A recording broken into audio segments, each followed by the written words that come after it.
Next month, we're going back to live with my parents. My husband Ben told his sister-in-law Holly. To our surprise, she seemed really happy about it. But when moving day came, I got a ton of calls. After unpacking, I found out that Holly had given out the wrong address. I didn't get to hear the full story and felt really upset. My name's Jane, I'm 35, just an ordinary office worker. I live with my husband Ben and our fourth grade child. We both work hard to make ends meet and have a happy family life. Everything was going smoothly. Then Holly came to visit. At first, she said she just wanted to hang out, so we welcomed her warmly. But she started showing up unannounced every few days, acting more and more arrogant each time. Holly knew when I finished work and would time her visits accordingly, making herself at home and helping herself to our food and drinks. It got so bad that she even started eating our kids' snacks. I tried talking to her about it, but she wouldn't listen. Instead, she'd get mad and impossible to deal with. Lately, she's been coming over every single day, and Ben and I are worried sick about how to make her stop. Hey, you didn't get anything today, even though you knew I was coming. I felt like sighing at her behavior. I didn't buy anything. If you want to eat, you can get it yourself, I replied calmly.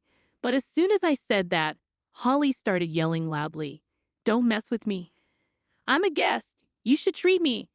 And this is your house, right? It's only fair for you to pay for everything, she shouted aggressively, thinking it would make me give in. She was really selfish and difficult to deal with. Holly, we didn't get a call before you came. Isn't it common courtesy to let us know beforehand if you want to visit as a guest? I said, noticing Holly's shoulders tense up, causing her to spill her tea. How dare you? You're my sister-in-law. Is this how you treat family? I'll make sure everyone hears about this, she retorted angrily, despite being the one causing the inconvenience. Reflecting back, I remembered how different she was before. When I first met her at my in-laws' house, she and her husband Ken were so welcoming. They made me feel at ease, which helped me bond with my in-laws and eventually marry Ben. But now she seemed like a completely different person. When I tried to ask her if something had happened with her in-laws, she refused to talk about it. At first, I tried to be supportive, but as her unannounced visits and rude behavior continued, I grew frustrated. My attempts to distance myself only seemed to escalate her actions further. I need a drink. Go buy it? Now, Holly ordered me while I was busy cooking, almost pushing me out the door as if she wanted me gone. She threw my bag, which was in the living room, outside. Despite feeling frustrated and wanting to refuse, I grabbed my bag. But Holly blocked the doorway, refusing to let me back in until I got what she wanted. Please stop this. My husband will be home soon, and our child will be back from their friend's house, I pleaded, but Holly remained unmoved. I don't care. If you stop complaining and go now, you'll be back in time, she said firmly, blocking the entrance like a stubborn gatekeeper. Realizing arguing would be futile and only waste time, I reluctantly headed to the nearby supermarket to buy the alcohol Holly demanded.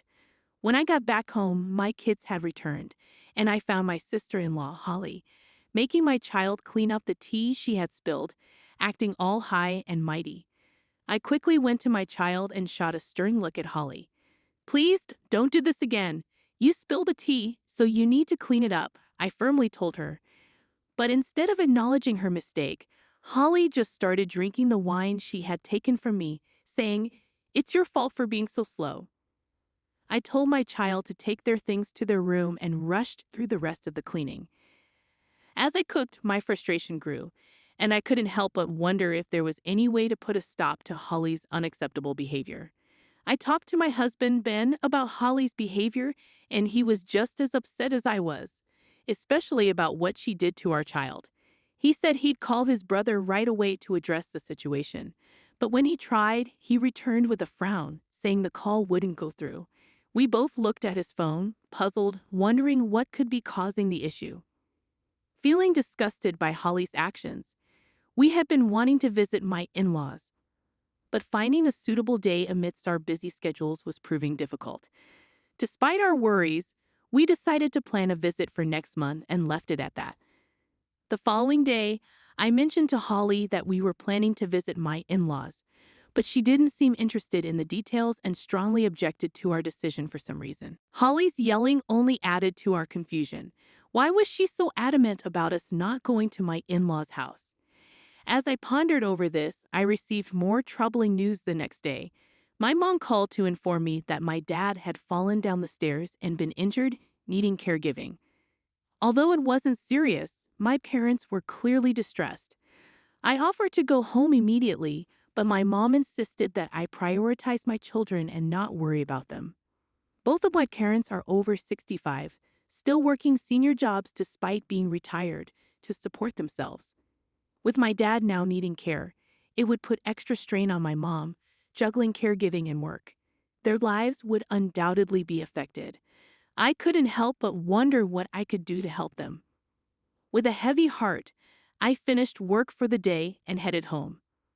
That evening, Holly showed up at our house as usual after the kids got back from school, expecting dinner to be ready. It was a routine thing for her. I glanced at Holly with a bit of resentment. I had hoped to talk to Ben about my parents that night, but with Holly around, it seemed challenging. Could we skip dinner tonight? I bought a cake, I suggested, offering her the cake instead. Holly frowned and shot me a glare. What do you mean? You expect me to just eat cake? That's absurd. We have our own issues too. I'm sorry, but could you just take this and go home? I asked, hoping she'd understand. Reluctantly, Holly eyed the cake. I tried telling her, you don't have to eat it if you don't want to, but she ignored me and ended up eating it anyway before heading back home. After discussing with Ben, who had just returned home, we realized we couldn't afford to fully support my parents every month, but we still wanted to help. Ben suggested doing more overtime, but I didn't want to overburden him either. That's when we had a brilliant idea to solve both the issue with my brother's wife and my parents' situation. Ben agreed, and we immediately got to work. While Ben started packing our things, I called my parents, and he dialed Holly's number. We're moving back to my parents' place next month. We won't be around when you visit, Ben told her over the phone. Holly seemed thrilled at the news. Well, I should start getting ready too, she replied casually before hanging up. We were left wondering what she meant by that. Oh well, never mind, we shrugged and ended the call. On moving day, as we began unpacking at my parents' house, we were bombarded with frantic calls from Holly. I quickly answered, trying to calm her down. When she finally composed herself, she blurted out, "Your new place is..." I was puzzled and interrupted her, saying, "Wait, it's my parents' home. We're moving back here, remember?" There was a sharp intake of breath from Holly on the other end of the line. "Parents' home?" "Ben mentioned it, so I thought you were moving here," she exclaimed, catching me off guard. I turned to Ben, who was playing with our child nearby, and asked if he had clarified that it was my parents' home. Before I could finish explaining, the call abruptly ended. "Anyway, it's not a big deal, right? You also said..." "Well, never mind," Holly retorted, signaling the misunderstanding. "I'm sorry, Holly, but we didn't move to your parents' home. We've already finished moving," Ben tried to clarify, but Holly had already hung up on me while I was explaining. Frustrated, she started blaming me for the confusion. When I asked about her plans, Holly revealed something surprising. "I thought you'd unload all the tedious house chores onto us when you moved in," she said, leaving me speechless. Ignoring her condescending tone, I explained why we made the decision to move. "Your frequent visits were becoming overwhelming, Holly." Around the same time, my mom informed me that my dad had been injured and needed care. When Ben and I discussed it, we thought moving back to my parents' home would help keep you at bay and allow us to assist my mom. Holly's response was simply a threatening "huh." My parents' home is conveniently located near our child's school and close to our workplaces, so the move went smoothly, like hitting two targets with one shot. We had planned to explain this to Holly, but she abruptly ended the call, so we didn't feel responsible for the misunderstanding. "Come and move here immediately," Holly demanded, her voice rising, but I firmly declined. While living with Holly's family didn't sound bad, I couldn't bear the thought of being taken advantage of. Plus, my parents are going through a tough time right now. Despite my explanation, Holly refused to accept it. So, you won't listen to me? Suddenly, we heard Ben's brother's voice on the line. Holly gasped and stepped back. Is everything okay, Holly? I inquired, concerned. Holly pleaded urgently, please, just come over now. What's wrong? Hurry up. I wondered why my sister-in-law was so frantic. Holly's urgency left me speechless, and then she abruptly ended the call. After hanging up, I filled Ben in on my sister-in-law's urgent plea, and he grunted in response. Guess we better check it out, he said, offering to drive. Amidst the chaos of just having moved and dealing with various tasks, I quickly arranged for my parents to watch the kids while we visited my in-laws. Luckily, they were both home and agreed to help out, allowing Ben and me to go together. Upon reaching my in-laws' house, I rushed into the living room. There, I found Holly looking dejected, while my mother-in-law and brother-in-law appeared furious. They offered us tea and explained the situation as soon as they saw us. Holly ran away from home after we confronted her about her reckless spending. We've been trying to reach her, but she's been avoiding us, my brother-in-law explained, shooting a glare at Holly. I was stunned to hear this revelation. I hadn't realized Holly had left home. Ben shared my disbelief, giving Holly a questioning look. Apparently, Holly had even dipped into my savings. I had been trying to contact her to retrieve my money, but she had been unreachable.